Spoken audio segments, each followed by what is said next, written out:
My part of the E.D.E.N project, we were focusing on sustainable design and architecture. It's a very big field, so we decided to focus on small prefabricated housing design. I led the students through all steps of the architecture process for designing 6-meter by 7-meter houses. That's about the size of this classroom. And right now my students have finished their plans and they're working on building keynote presentations where they show some plans, some renderings, and some reflection on the process for the exhibition.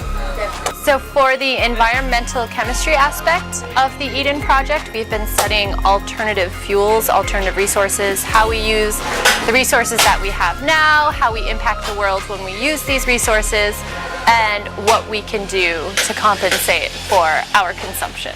For the humanities part of this project, we did a myth of an unknown village. To prepare for this, we studied ancient civilizations such as the Greeks, the Romans, the Mayans, and the Aztec to understand how they perceived the world around them and how this influenced the way their culture formed. So with our projects, we had the students write their own myths in which they were essentially trying to explain an element of their village. And the way we approached mythology was that mythology serves the purpose of explaining the unknown and their own cultural resource to explain what's unknown and what's inexplicable and fill in the blanks, and hopefully these resources are sustainable and reusable and students can come back to these cultural touchstones that they created and have a better understanding of what culture means to them. So that was our goal. And also how culture is represented in their architecture and their surroundings. And this is seen in not only the objects they create, but in the way that their villages are set up.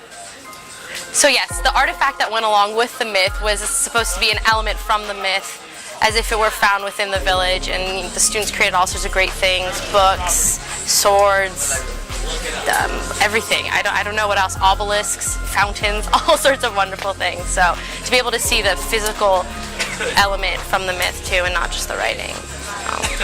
I don't know what else. Hey, Miss Fisk, you want to add anything? I would love to. Here she comes. And they did a wonderful job. They did a fantastic job.